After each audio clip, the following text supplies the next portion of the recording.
Welcome students of MSc Mathematics SAM 1 online lecture series Metric Space Chapter 2. If you remember that we have started this chapter in the class, okay, and before chapter 2 we have already completed chapter 1 whose title is metric space.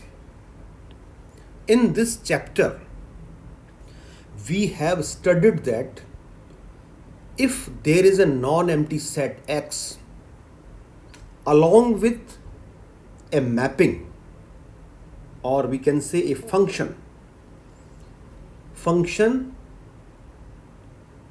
having name D and having its domain as X cross X and codomain as R, एक फलन जिसका की प्रांत X cross X और इस X cross X के अंदर ordered pair रूप के एलिमेंट्स आते हैं, और x क्रॉस x से r तक अगर ये एक फंक्शन है जो कि एक सेट ऑफ एक्सियोम सेटिस्फाई करता है m1 m2 m3 m4, then we call this function to be a metric. What we call? We say that D is a metric on X. When we say it if this function D satisfies the four properties m1 m2 m3 m4. And what are these four properties? I am not going through these properties again because we have done it in our offline classes. So you are all required to again go through the properties, okay? इसके अलावा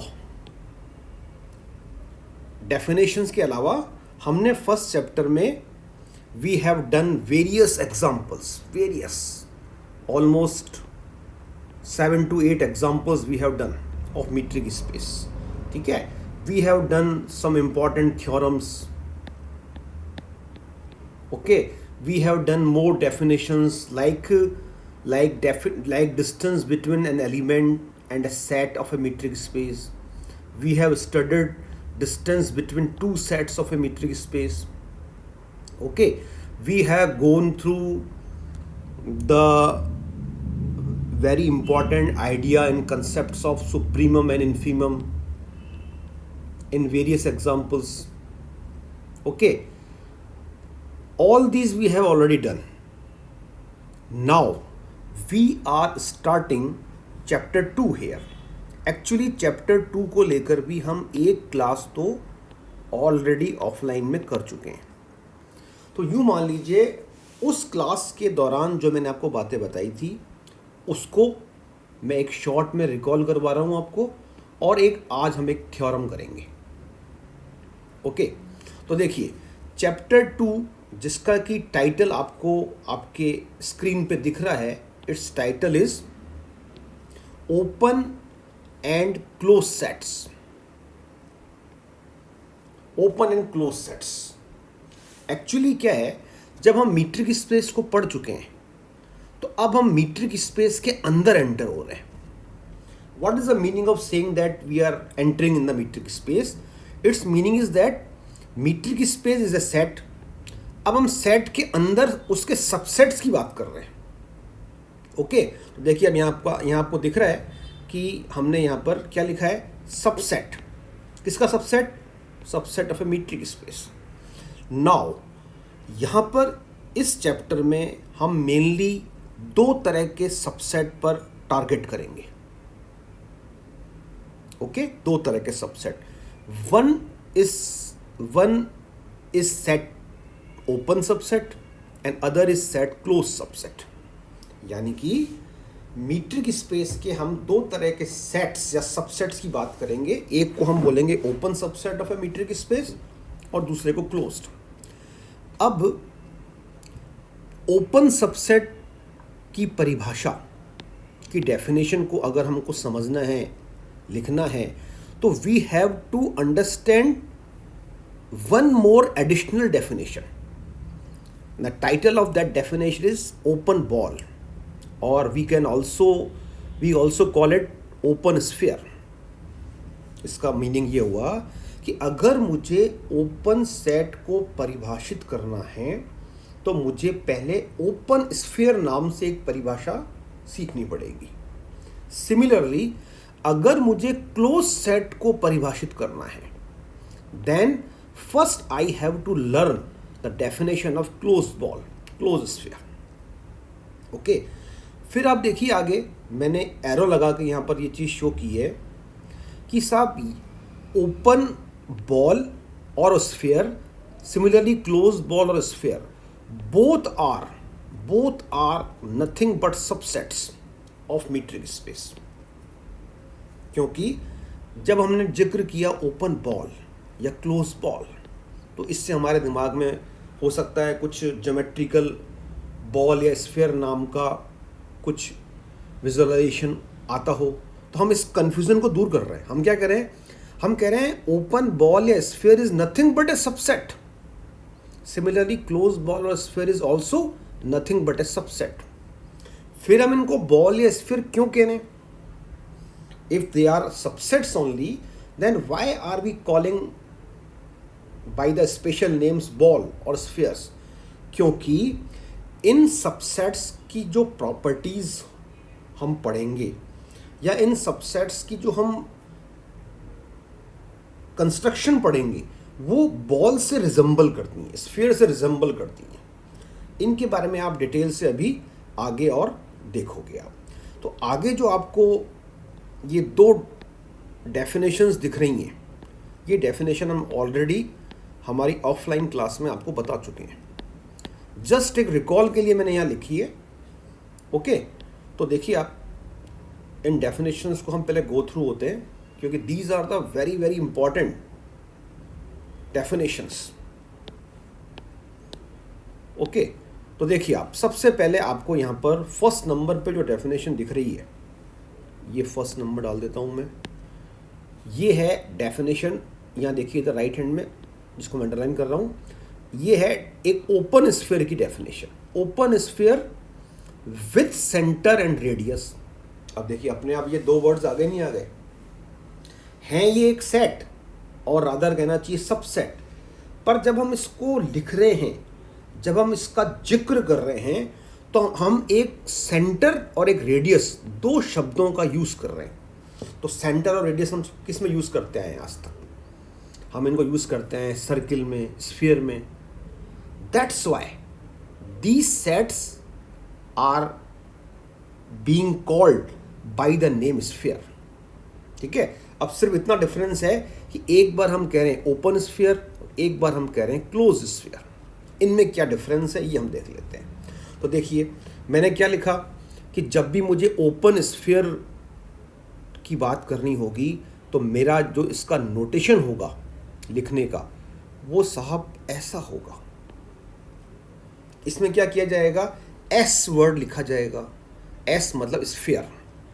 फिर S के बाद हम एक bracket बनाएंगे। अगर open sphere है तो ये ब्रैकेट स्मॉल ब्रैकेट होगा, जैसे इंटरवल का होता है, ओपन इंटरवल का। और यहाँ पर इसके सफिक्स में हेयर रेड कलर से जो मैं यहाँ पर लाइन बना रहा हूँ, प्लेस बना रहा हूँ, यहाँ पर एक रियल नंबर लिखा जाएगा, रियल पॉजिटिव नंबर। ओके, यानी कि ये देखिए इधर आर जो है जिसको हम रियल पॉजिटिव कह रहे हैं, it is positive real number. जैसे फॉर एग्जांपल मैंने यहाँ लिख दिया 1/2, है ना, 1/2, 1/3, 1/5, इवन 1 से बड़ा नंबर भी हम लिख सकते हैं। जैसे सपोज मैंने यहाँ लिख दिया 1/2 को मैंने मिटा के यहाँ लिख दिया सपोज मैंने 2, then it is also allowed. मतलब यहाँ जो भी होगा नीचे एस के सफिक्स में वो एक पॉजिटिव रियल नंबर होगा। और इनसाइड द ब्रैकेट यहाँ जो आपको दिखेगा वो जिस मीट्रिक स्पेस के अंदर हम ये बात कर रहे हैं, ये सारी बात हम एक मीट्रिक स्पेस के अंदर कर रहे हैं। ओके, यहाँ पर उस मीट्रिक स्पेस का एक एलिमेंट होगा, एलिमेंट। तो देखिए इधर आप यहाँ पर जो एक्स नॉट लिखा है ना अंदर, यहाँ देखिए आप, इसके लिए मैंने यहाँ पर क्या कंडीशन डाली है, x not belongs to x. तो ये दो बातें पहले क्लियर कर लेते हैं। यानी यहाँ पर एक एलिमेंट होगा जिसको कि हम आगे चलकर कहेंगे कि साहब ये बॉल का सेंटर है, ठीक है, और इसको हम बोलेंगे साहब कि ये बॉल की रेडियस है, ठीक है। नाउ जैसे आप इधर देखिए मैंने क्या लिखा, S r x not equals to element x belongs to x. जैसे ही मैंने ये लिखा तो मुझे तुरंत यहां पर क्लियर हो गया कि इस डेफिनेशन से जो भी सेट बन के आएगा, निकल के आएगा, वो इस कैपिटल एक्स का सबसेट होगा। क्योंकि हम यहां देखिए क्या कह रहे हैं ध्यान से कि एस आर एक्स नॉट उन सभी स्मॉल एक्स से मिलके बन रहा है जो कैपिटल एक्स से आ रहे हैं। इसका मतलब S r x not is nothing but a subset of capital x. इधर अब आगे देखिए आप, हम क्या कह रहे हैं, such that this condition holds.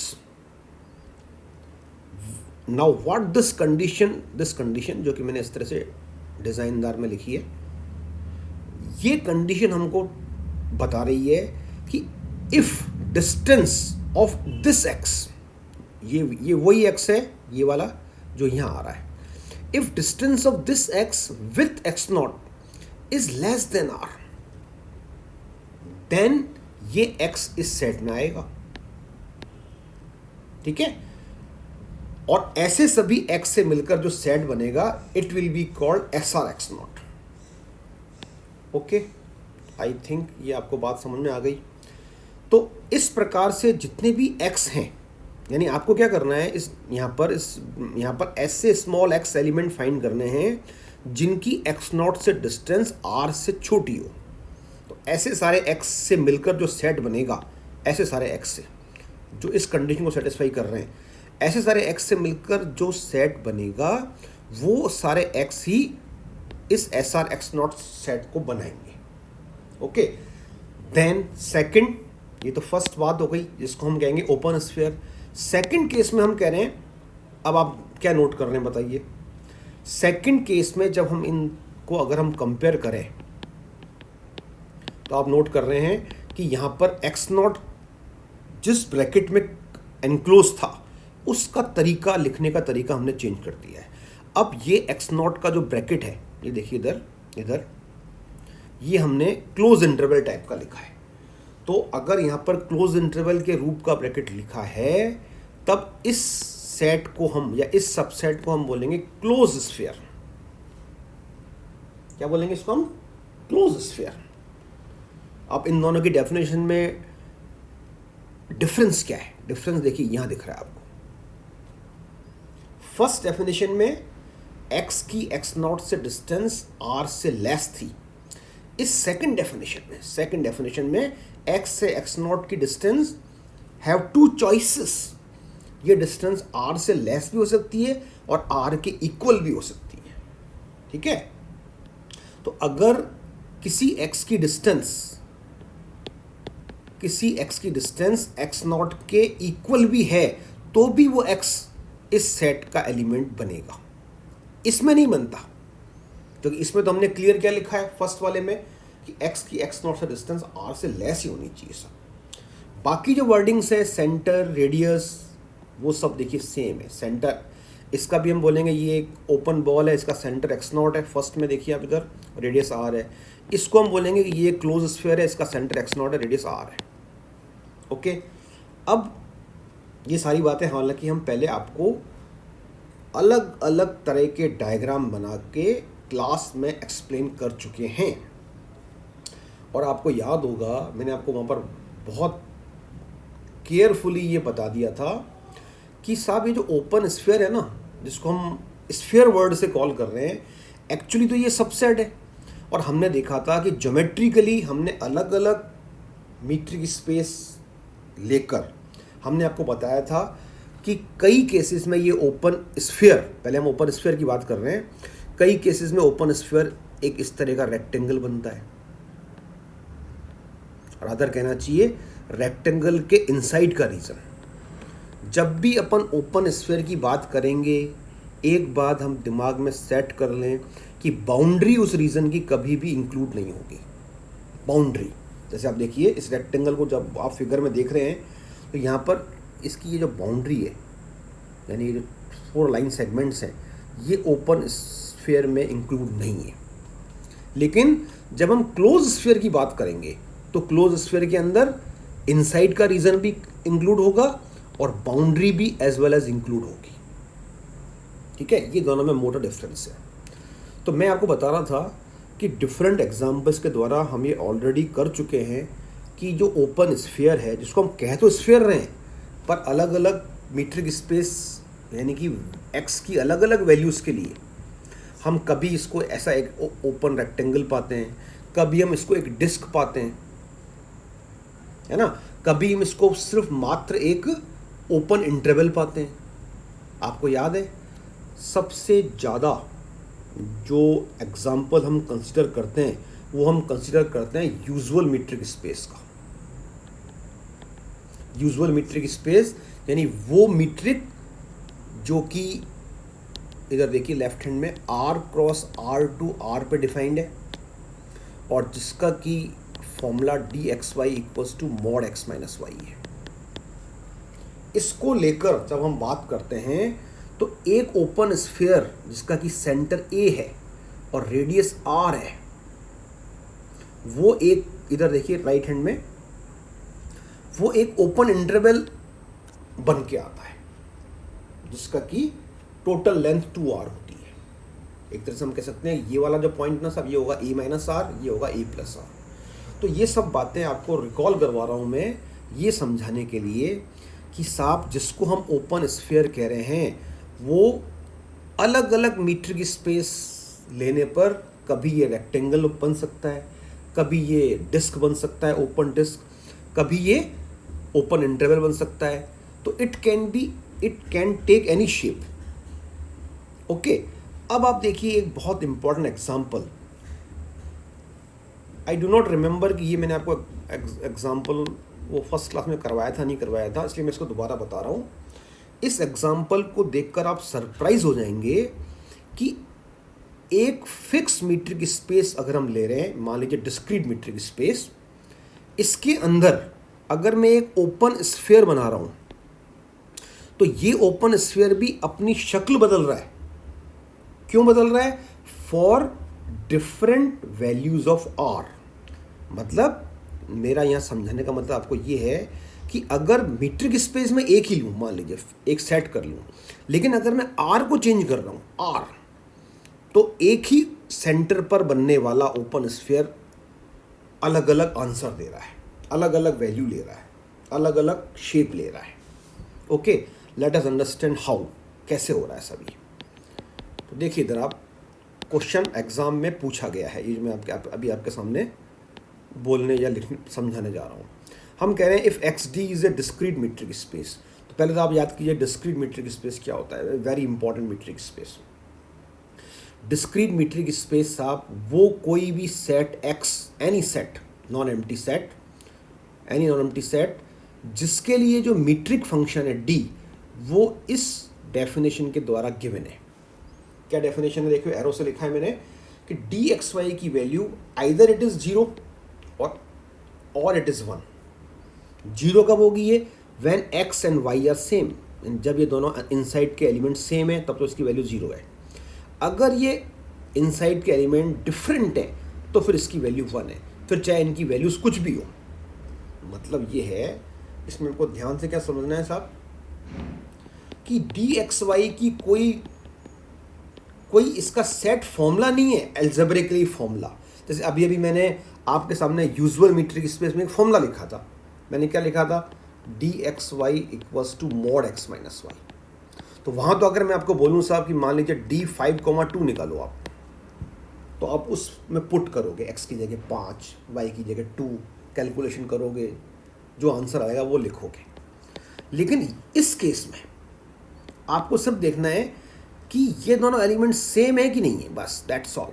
अगर ये डिफरेंट है तो इसकी वैल्यू आप बिल्कुल बिना मतलब सोचे लिख दोगे कि इसकी वैल्यू 0 है, बिकॉज दे आर डिफरेंट।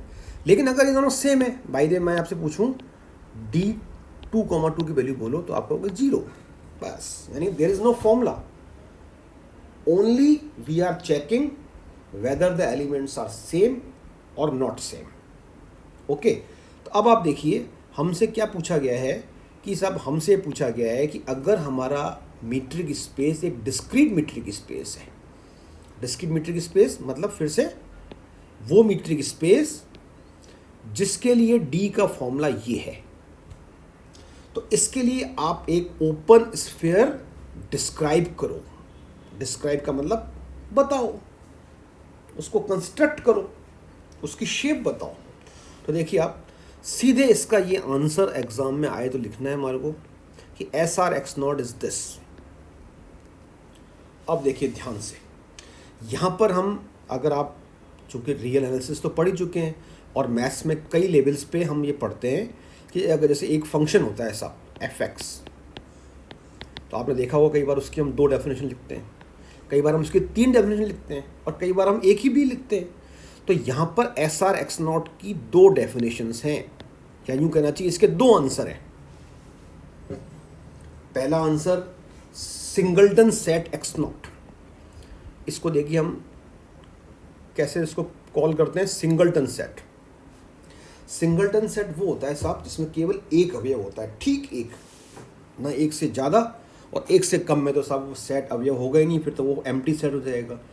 तो singleton set is that set which contains only one element. Okay, तो SR(x0) का आंसर सिंगल्टन सेट x0, यानी कि जो सेंटर है बॉल का केवल वही अवयव बॉल बना रहा है, यानी बॉल के अंदर केवल उसका सेंटर ही मात्र इंक्लूड है, नो मोर एलिमेंट। ये कब होगा आंसर? ये डिपेंड करता है इस बॉल की रेडियस पर। अगर रेडियस लेस देन 1 है और इक्वल्स टू 1 है तब तो SR(x0) का आंसर सिंगल्टन सेट x0 होगा। लेकिन अगर r की वैल्यू मोर देन 1 है तो इसका आंसर फिर द होल सेट x होगा। होल मतलब पूरा सेट, पूरा जो हमारा मीट्रिक स्पेस का सेट है वो। ठीक है, यानी या तो इसका आंसर सिर्फ एक सेट सिंगल्टन सेट है या फिर ये पूरा सेट x आ रहा है।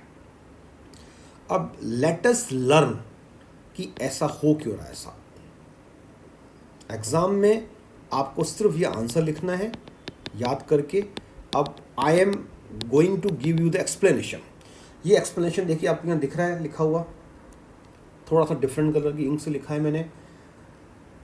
ये सिर्फ हमको अपने लिए समझना है कि ऐसा क्यों आया। देखिए आप, तो यहाँ पर मैंने क्या किया है, यहाँ पर मैंने 3 तरह की r की वैल्यूज कंसिडर की है। पहले मैंने r को कंसिडर किया less than 1। If r less than 1 तो मैंने यहाँ पर एज्यूम कर लिया है कि मान लीजिए r बराबर कोई भी वैल्यू माननी है, पॉजिटिव वैल्यू जो 1 से लेस है, तो मैंने मान लिया 0.7। तो हम कह रहे हैं, अब सुनिए, मुझे पता क्या करना है, मुझे पता करना है SR(x0) का आंसर क्या होगा। तो SR(x0) का आंसर इस डेफिनेशन से निकलेगा। देखिए अब ये जहाँ मैं एरो लगा रहा हूँ, SR(x0) की डेफिनेशन यही है। अब इस डेफिनेशन में कौन सा x SR(x0) बना रहा है, विच x is forming SR(x0), the x which is satisfying this condition. तो एक्चुअली यूँ समझ लीजिए आप कि मैं आपसे बोल रहा हूँ कि ये जो एक तरह से मेरा एक फॉर्मूला है, ये इससे x निकालो, इससे जो x निकलेगा वो SR(x0) बनाएगा। ठीक है, तो यहाँ पर मैं कह रहा हूँ, देखिए इधर इस बात को यहाँ अप्लाई कर रहे हैं हम। देन रेड कलर ले लेते हैं, then dx(x0) less than r। इसमें आपको क्या एज्यूम करना है, इसमें आपको r को अब ये भी जो मैंने माना 0.7 एज्यूम करना है। तो यहाँ पर मैं देखिए मैंने 0.7 पुट कर दिया। अब आप सोचिए यहाँ पर कि इसको लेकर मैंने ये लाइन नेक्स्ट कैसे लिखी इम्प्लाइज करके। तो आपको यहाँ पर क्या सोचना है, आपको यहाँ सोचना है कि साहब मैं इस लाइन में क्या कह रहा हूँ, मैं इस लाइन में कह रहा हूँ कि ये जो डी है इसकी वैल्यू 0.7 से लेस है। अब आप यहाँ देखिए, इधर जो हम प्रेजेंट मीट्रिक स्पेस ले रहे हैं उसमें तो साहब डी केवल दो ही वैल्यू ले सकता है, आइदर 0 और 1। या तो डी की वैल्यू 0 होगी या डी की वैल्यू क्या होगी 1। और यहाँ पर हम क्या कह रहे हैं, ब्लू में देखिए आप, यहाँ पर हम कह रहे हैं कि डी की वैल्यू 0.7 से लेस है। तो 0.7 से लेस इनमें से कौन सी दो वैल्यूज होंगी, इनमें से कौन सी वैल्यू दो में से होगी जो 0.7 से लेस है? Definitely it is only 0। मतलब अगर ऐसा है तो इसका नेक्स्ट कंक्लूजन निकलेगा d x x not equals to 0। और फिर इसका अगला कंक्लूजन क्या निकलेगा इससे, डी कब 0 हो सकता है? When these two are same. ये तो हम यहाँ कह ही चुके हैं डिस्क्रीट मीट्रिक स्पेस की डेफिनेशन में, डिस्क्रीट मीट्रिक की डेफिनेशन में। तो कहने का मतलब क्या हुआ साहब कि मैंने इस इक्वेशन को एक तरह से सॉल्व किया और इससे आंसर ये निकल के आया। मतलब if I am saying d x x not less than r, then I am getting only one value of x which is x not. इसका मतलब इस केस में S r x not singleton set x not ही बनेगा। ओके, I hope ये बात आपको समझ में आ रही होगी। वापस से आप चाहो तो इसको रिवाइंड करके पीछे लेकर वापस से इसको समझ सकते हो। फिर देखिए सेम लॉजिक मैंने दिया है r इक्वल्स टू 1 के लिए, इसको आप अपने आप गो थ्रू होइएगा। फिर देखिए मैंने लॉजिक दिया है जब r 1 से बड़ा है। तो यहाँ पर मैंने r का एग्जांपल ले लिया, सपोज 1.3, कोई भी दूसरा ले सकते हैं हम। अब बिल्कुल सेम लॉजिक्स और लाइन से हम चलेंगे। यहाँ पर हमने ये लाइन को कंसिडर किया r की जगह 1.3 लिखकर। अब आप सोचिए अगर मैं कह रहा हूँ कि कोई d की value, if any value of d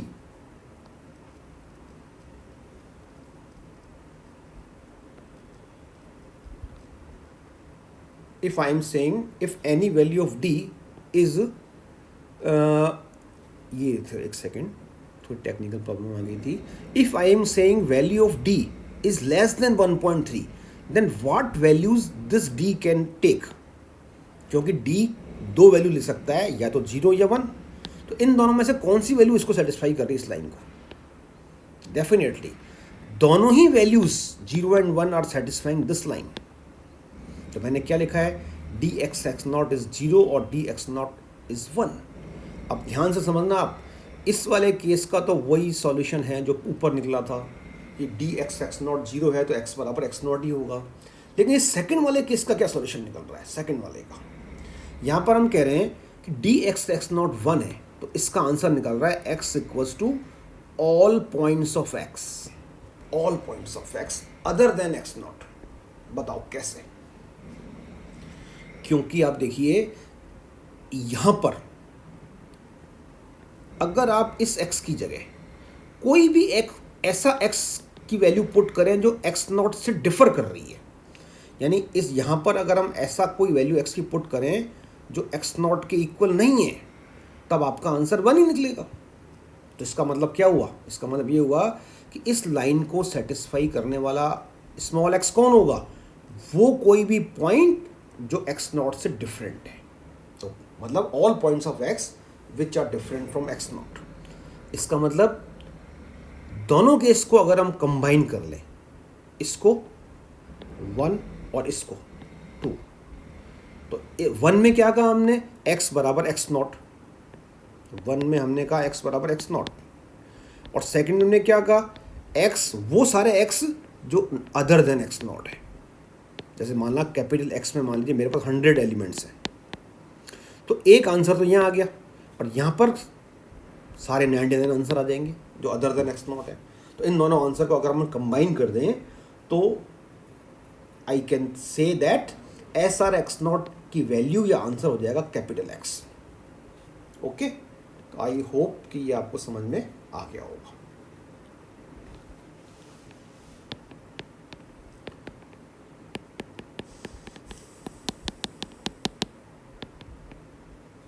इसके बाद आप देखिए ओपन सेट की डेफिनेशन। ये भी हालांकि मैं आपको ऑलरेडी आपके शायद क्लास में बता चुका था। Open set, a subset A of a metric space is said to be an open set. यानी पहली बात तो समझने की ये है कि हम ओपन सेट कह किसको रहे हैं, मीट्रिक स्पेस के एक सबसेट को कह रहे हैं। कब कह रहे हैं साहब, इतनी आसान परिभाषा नहीं है छोटी, लेकिन समझने की है। हम कब कह रहे हैं कि यदि इस सेट का every element, each element X इस कंडीशन को सेटिस्फाई कर रहा है। If for each X belongs to A, अगर हर एक्स के लिए एक पॉजिटिव रियल नंबर हम एग्जिस्ट करता हुआ क्लेम कर सके, इफ देयर एग्जिस्ट आर, ताकि सच दैट इस एक्स को सेंटर, और इसके लिए जो हमने एक आर ढूंढी है उसको रेडियस मानकर जो हमने एक ओपन बॉल कंस्ट्रक्ट की है वो ए का सबसेट होनी चाहिए। तो if such a condition is satisfied, किसके लिए, ध्यान समझना है, फॉर ईच एक्स, मतलब मान लीजिए एक सेट में 15 एलिमेंट्स हैं, order of A equals to 15, तो सारे के सारे जो 15 एलिमेंट्स हैं सबको एक एक करके अगर मैं कंसीडर करूं तो मेरे पास 15 रियल नंबर्स R1 R2 से लेकर R15 एग्जिस्ट करने चाहिए, ताकि एक एक करके एलिमेंट्स को अगर मैं यहाँ लिखूं सेंटर में, और उसके लिए जो कॉरस्पॉन्डिंग में रेडियस मैंने सर्च की है, तो इस प्रकार से जो ओपन बॉल बन रही है वो ए में कंटेन्ड होनी चाहिए। तो अगर ये कंडीशन सेटिस्फाइड हो रही है, then only we say that set is an open set. ठीक है, then see next close set. Close set की definition is not so tough, easy है ये। हम किसी सेट को क्लोज कब कह रहे हैं साहब, देखिए अभी तरह हम एक छोटी सी बात है कि जब हम क्लोज सेट को डिफाइन कर रहे हैं तो हम सेट को एफ वर्ड से कॉल करेंगे। ये एक कन्वेंशन है कि क्लोज सेट को यूजुअली एफ से कॉल किया जाता है, हालांकि सेट तो वो मीट्रिक स्पेस का सबसेट ही है, केवल उसको लिखने का, उसको बोलने का हमने तरीका चेंज कर दिया। तो हम किसी सबसेट जो मीट्रिक स्पेस का है उसको क्लोज कब करें, जब उसका कॉम्प्लीमेंट, और कॉम्प्लीमेंट क्या होता है, कॉम्प्लीमेंट मतलब उस कंप्लीट मीट्रिक स्पेस में से उस एफ सेट को हमने डिलीट कर दिया, एक्सक्लूड कर दिया। अगर उस सेट का कॉम्प्लीमेंट ओपन है तो वो सेट खुद क्लोज्ड है। एक्चुअली ओपननेस और क्लोजनेस दो सेट्स की वाइजे वर्सा होती है। मतलब ये है कि अगर उनमें से एक सेट ओपन है तो उसका कॉम्प्लीमेंट क्लोज होगा, और अगर दूसरा सेट मान लीजिए ओपन है और पहला वाला सेट अगर उसका कॉम्प्लीमेंट तो वो क्लोज होगा। ये मतलब है। इसके बाद देखिए अब एक थ्योरम आपको दिख रही है, ठीक है, very important theorem, ask several times in your exam. हमको यहाँ क्या प्रूव करना है, ध्यान से देखिए आप। हमको यहाँ प्रूव करना है कि साहब कोई भी मीट्रिक स्पेस है, उसका कोई भी open sphere, every open sphere एक ओपन सेट भी होता है। तो before starting this theorem, before proving this theorem, ये मैंने साइड में कुछ बातें लिखी हैं। देखिए 2 पॉइंट्स लिखे हैं जो कि आपको दिमाग में सेट रखने हैं। ये आपको एग्जाम में नहीं लिखना है, ये अपन ने अपने लिए लिखा है। हम कह रहे हैं कि अगर जब भी हमें एक ए सबसेट एक्स का, इसको हमें ओपन प्रूव करना होगा ना साहब, तो हम 2 स्टेप्स को फॉलो करेंगे, 1 2। Number 1 step is very simple. हम इसमें जिस सेट को हमें ओपन प्रूव करना है, ए सेट को करना है, तो उसका हम एक कोई भी एक एलिमेंट एज्यूम कर लेंगे। लेट एक्स बिलोंग्स टू ए, और बाकायदा यहाँ पर हमने ब्रैकेट में लिख देंगे इट इज़ एनी एलिमेंट। ये लिखने से क्या होता है साहब कि जो भी फैक्ट, जो भी रिजल्ट हम एक्स के लिए प्रूव करेंगे वो इस एक ए के सारे एलिमेंट्स पे लागू होगा। क्योंकि ये एनी एलिमेंट है ये। अब हमने आगे क्या लिखा है, सेकंड स्टेप, जो कि इसकी मेन स्टेप है, कि अब हम लिख रहे हैं नाउ वी सर्च, कि सर्च वर्ड है ये थोड़ा सा कट गया है, नाउ वी सर्च और क्लेम, मतलब अब हम एक ऐसा पॉजिटिव रियल नंबर ढूंढेंगे, सर्च मतलब ढूंढेंगे, ताकि जो एलिमेंट हमने फर्स्ट स्टेप में लिया उसको सेंटर, और ये जो नंबर अभी हमने सर्च किया है ये वाला, इसको रेडियस मानकर जो ओपन बॉल बनी है वो उस सेट का सबसेट हो जाए। किस सेट का, जिसको हमें ओपन सेट प्रूव करना है। ठीक है, यानी ओपन सेट प्रूव करने की दो स्टेप्स हैं। नंबर वन स्टेप एक एलिमेंट मानना, दूसरी स्टेप उस एलिमेंट को सेंटर लेकर एक ऐसी बॉल को ढूंढना या बनाना जो कि ए का सबसेट हो जाए। अगर ये दो बातें हो जाती हैं तो एक्चुअली ये जो सेकंड कंडीशन है ना सब, ये जो मैं अंडरलाइन कर रहा हूँ, यही तो ओपन सेट की डेफिनेशन है मेन। आप देख लीजिए ऊपर। ठीक है, तो यहाँ पर आप पहले तो आप ध्यान से देखिए कि हमें ओपन सेट प्रूव किसको करना है। थ्योरम क्या कहती है, आप क्या प्रूव कीजिए कि कोई भी ओपन स्फीयर ओपन सेट है, तो हमें ओपन सेट प्रूव करना है ओपन स्फीयर को। एक बार हम प्रूव कर देंगे फिर ये रिजल्ट हमेशा के लिए वैलिड हो जाएगा। ठीक है, तो देखिए सबसे पहले मुझे यहाँ पर एक ओपन स्फीयर माननी पड़ेगी, एक एज्यूम करनी पड़ेगी। तो वो ओपन स्फीयर मैंने एज्यूम कर लिया SRX0। तो इसको अब आप यहाँ पर मन में ए मान के चलिए, ये एक सेट है साहब, है तो ये ओपन स्फीयर, पर हम इस थ्योरम में इसको ओपन सेट प्रूव करना चाहते हैं। तो इसको अब आप यहाँ देखिए कि अगर ये ए सेट है तो यहाँ फर्स्ट स्टेप क्या बोलती है कि मुझे इसका एक एलिमेंट एज्यूम करना है।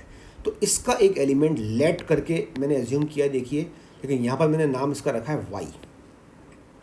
यहाँ पर अब आप कहोगे सब, यहाँ पर तो हमने एक्स लिखा है, इधर यहाँ सर्किल बना रहा हूँ मैं, क्योंकि आप देखिए यहाँ ऑलरेडी एक्स टाइप का एलिमेंट क्योंकि यहाँ अंदर यूज़ कर रहे हैं, इसलिए डिस्टिंग्विश, अगर मैं यहाँ एक्स लिखता इधर तो थोड़ा सा हमको डिस्कम्फर्ट होता है या थोड़ा सा इनकन्वीनियंस होता है। तो हमने जानबूझ के यहाँ पर क्या ले लिया है, हमने जानबूझ के यहाँ ले लिया वाई।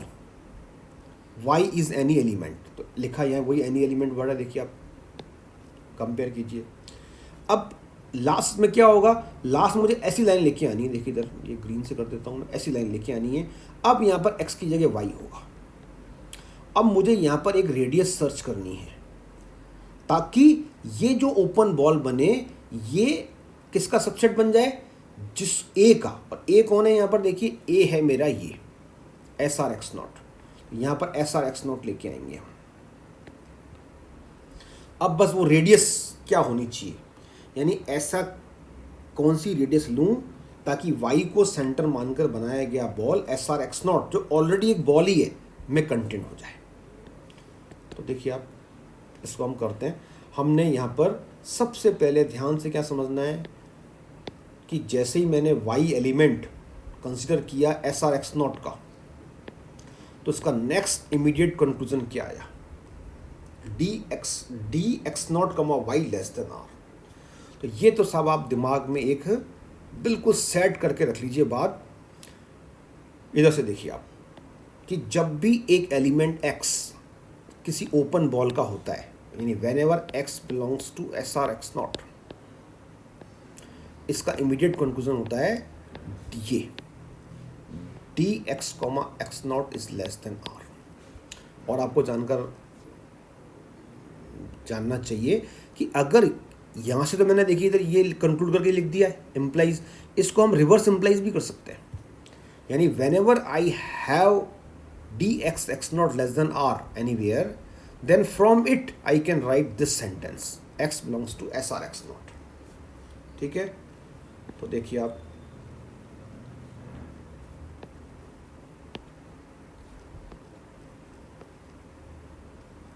हाँ वापस यहीं आ जाते हैं हम।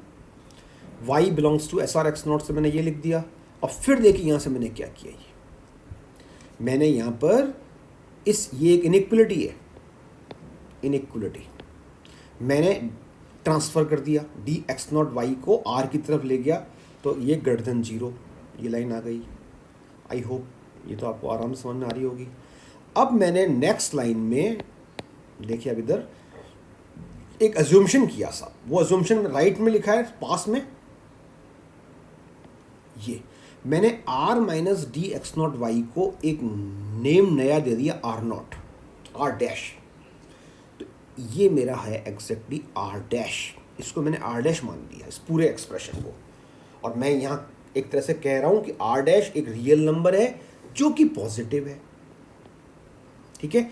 अब मैं क्लेम करूँगा, क्लेम मतलब सिद्ध करूँगा कि y को सेंटर और r डैश को रेडियस मानकर बनाई गई जो ओपन स्फीयर है वो मेरा A का सबसेट होगी। ये लाइन मुझे देखिए क्लेम करनी है, सिद्ध करनी है, ये अभी हो नहीं गई है, क्योंकि ये जब सिद्ध कर दूंगा तो ही जाकर मैं कह पाऊंगा कि जो मेरा A है, और A कौन है यहाँ पर, SR x नॉट, ये एक ओपन सबसेट है।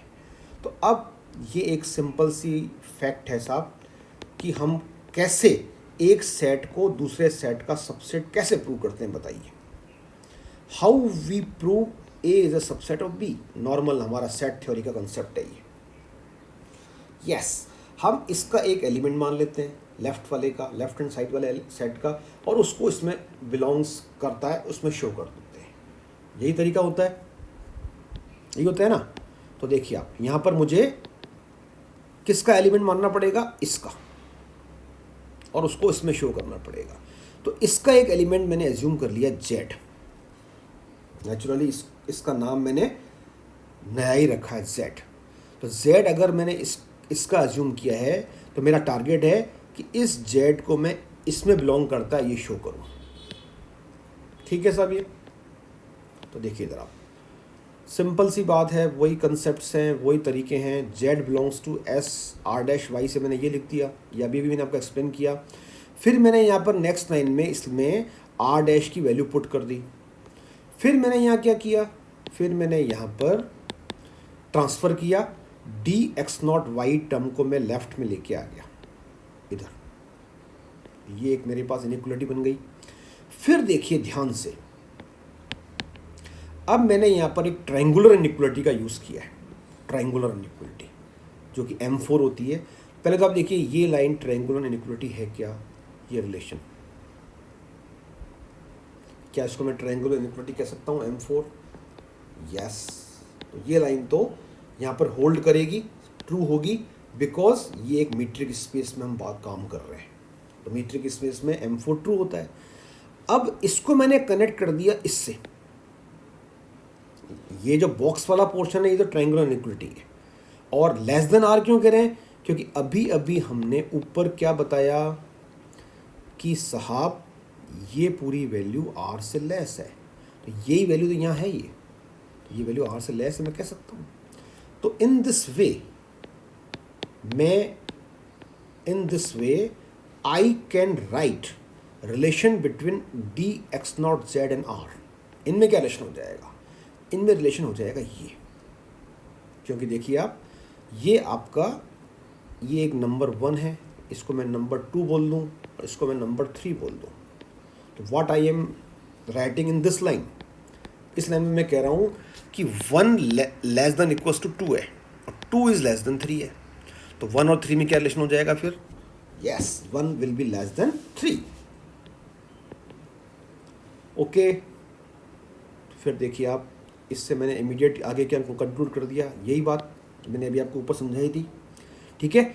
तो इससे मैंने एक तरह से क्या प्रूव कर दिया कि Z अगर S R डैश Y का एलिमेंट है तब Z जो है आपका इसका भी एलिमेंट होगा।